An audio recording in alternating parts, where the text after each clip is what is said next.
playing with 8 points already. Here is Raymond Alvarez with a jumper. Well, nice. He will secure a lead of anticipation. And here is John Soriano. On the other hand, onto Liam from the parking lot. Yes, sir. Liam Bautista. And we are tied at 33 points apiece.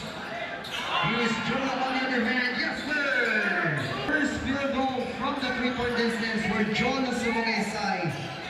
Bringing back the lead to 3. Here's Jason Apolonio from the left wing. Couldn't connect. The rebound goes to Jolo. Here is Sanyosa.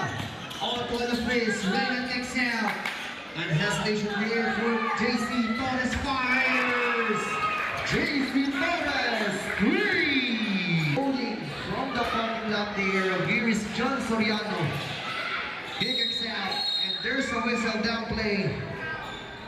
The sidelines. On the John Soriano on Torenzo. On Revillo. On the Jason to the high post. Shot clock is winding down. 5 seconds to shoot. On Revillo making